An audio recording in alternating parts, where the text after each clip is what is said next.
All right, hi everyone, and welcome to this week's product training with Blue Triangle. Today we'll be continuing our mini series on the API, and we're going to spend today going over the event markers endpoint. If you're totally new to our API, don't worry, because we'll be going over the basics here in the beginning before we dive into the event markers endpoint.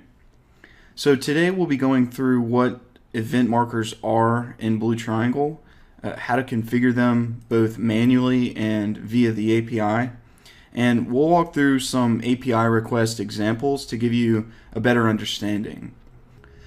Alright, so my name is Mark, and I'm the support manager here at Blue Triangle, and I do these training sessions each week about various topics related to web performance, analytics, and ultimately how to use Blue Triangle to solve problems. So let's go ahead and get started. As far as the agenda today, we're going to start out and just kind of recap what we've learned in previous trainings about the API. So we'll give you an overview of the current API endpoints, and then we'll go into things like how to connect to the API, finding your API key, and we'll even talk about an example request to the API and what that looks like. So that'll be a real quick high-level summary of the basics, and then we're going to jump straight into event markers. So first we're going to answer the question, what are they? What are event markers in Blue Triangle? That may not be obvious to everyone on the call, especially if you're new to the API. So we'll answer that question right up front, and then we'll dive into the API details. And there's really 4 functions of the event markers API, and we'll walk through each of those and give you an example for each one. And the last thing is we'll finish with Q&A. So if any questions come up during the session, feel free to drop those into the chat or the questions tab, and I'll be happy to answer those at the end. All right, so let's do a quick recap. So this is a list of the current API endpoints that we have. There's the performance, resource, and error endpoints. These are all data access endpoints. This is RUM and synthetic data. And then the site event markers and the content security policy. These are more configuration endpoints. So to walk through these individually real quick, the performance endpoint is page level performance data. That includes business metrics like revenue and orders. So this is where you'll see, your site, the time to interactive on your homepage, or things like that. The next thing is the resource endpoint. This is what we call WCD data, or web content detail. This is the resource level data, which includes timings for the individual files and domains loading on your site.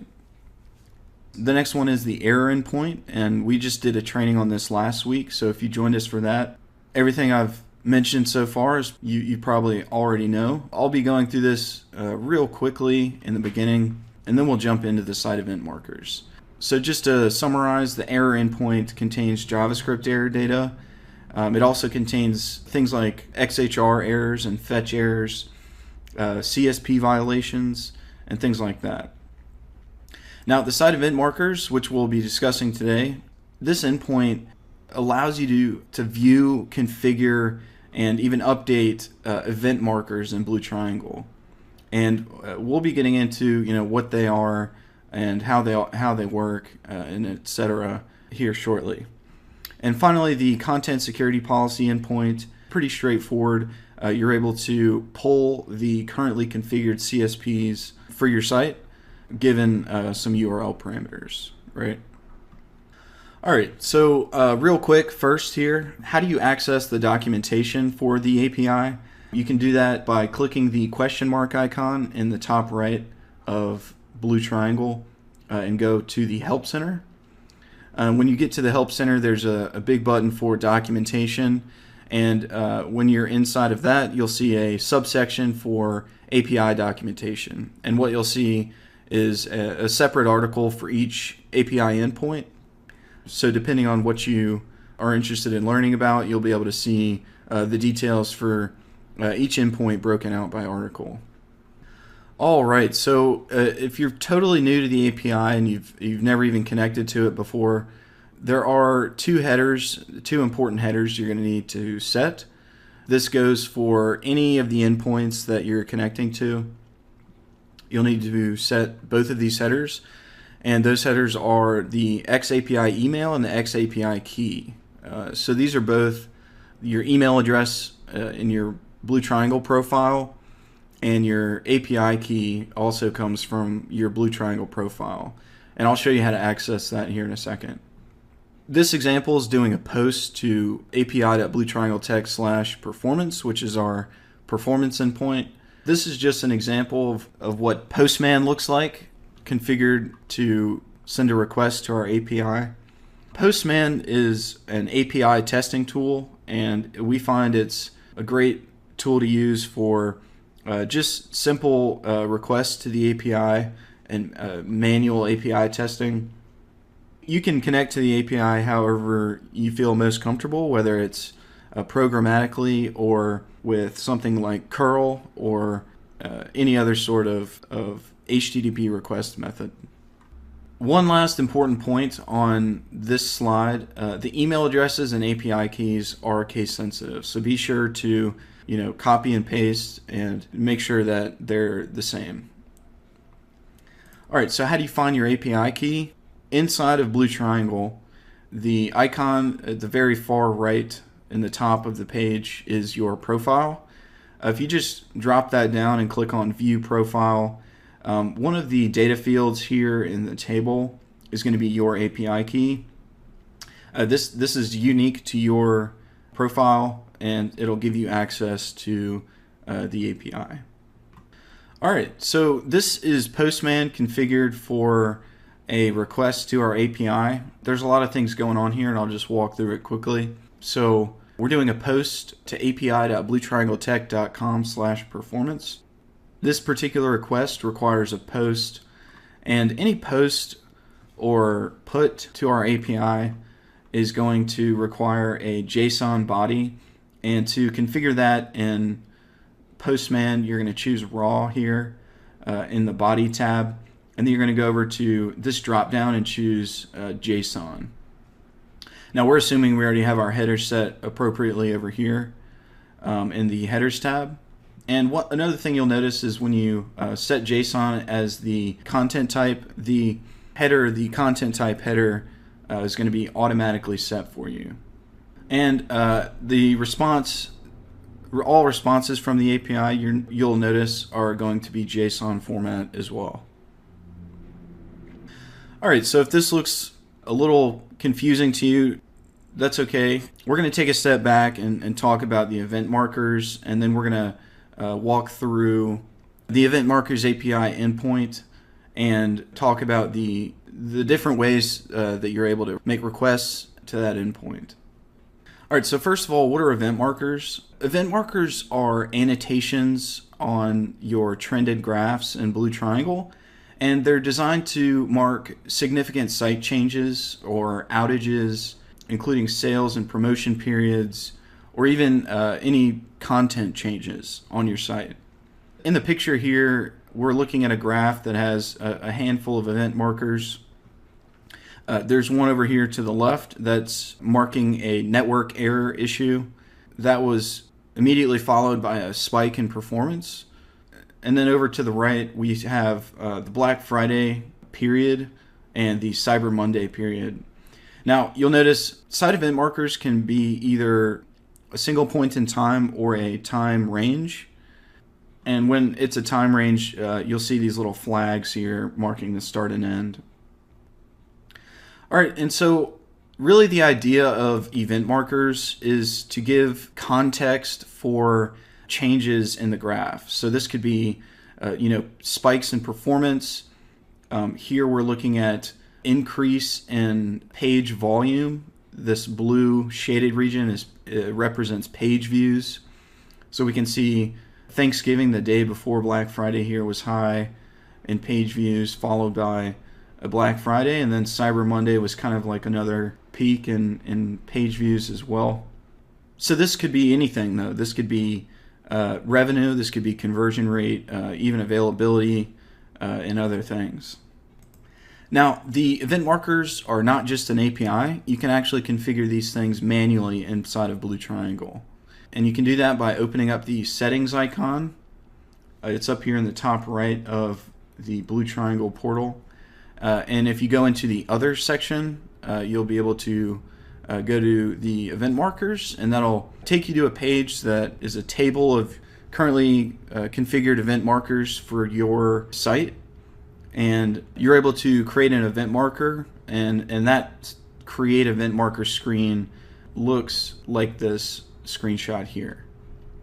So you can give it a name. The annotation, this is the text that's going to show up right next to the line in the graph. Of course, the time zone and the time of the marker. If you check this box here for the range of times, you'll be able to set a start time and an end time. The scope, this can be either site-wide or account-wide. So what that means is if you have multiple sites or multiple brands in your organization, you can set this as account-wide, and one of these configurations, one of these event marker configurations will handle all of the sites in your account. And then down here you're able to see the color of the line. You're able to configure the color, thickness, and style of the line. Line style is like you can make it a dotted or dashed line. And at the bottom you can give it a description. Alright, so let's go ahead and get into the Event Markers API endpoint. So as I mentioned, there are 4 types of requests. You can list all of the event markers, the currently configured event markers. You can get a specific event marker. You can create an event marker, and you can update one. So over to the right here, we have Postman configured, and we have it configured to list all event markers. So over here to the left, we're doing a get. We're doing it to api.bluetriangletech.com/event markers. And on our query string, our query parameters, we're going to add this thing called prefix. And the value for that in this case is our demo site, demo sports. So if you don't know what prefix is, that's okay. I'm going to show you a little bit more information on this request here right now, actually. So for our first example, we're going to list all event markers. So we're going to take that screenshot there, and we're going to drop it back onto this page, and we're going to see the response here as well. Now, up in the top right, I am showing you from the documentation what the required parameters are. So all we need here is the prefix, and that's what we've set in our request. The prefix is it's the host name in your real user JavaScript tag for Blue Triangle.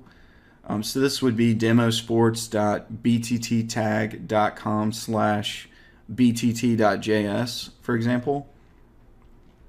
You can also find your prefix in the sites page in Blue Triangle. And if you still don't know what it is, you can reach out to the account admin on your team, or feel free to reach out to us and we'll be able to help you out real quick.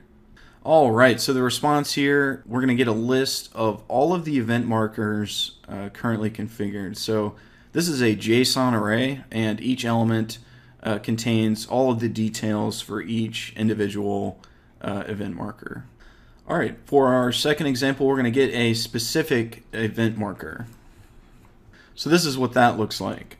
Again, I'm showing you the required parameters up here. All we need to do is specify the ID for that event marker.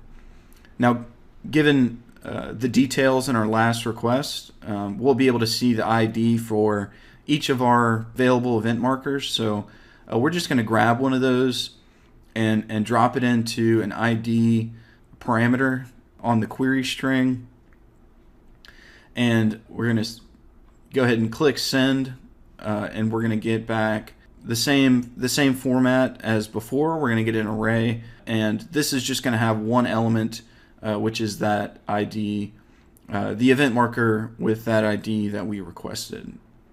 So these first 2 examples have been GET requests. But let's see what the third and fourth examples look like. So here we're going to create an event marker, and this is going to be an HTTP post. Now, there's actually a handful of required parameters and a couple optional parameters as well. So if we look at the required parameters, most of these are, you can really picture them as straight out of the configuration page inside of Blue Triangle. So we have prefix, event type. This would be account or site.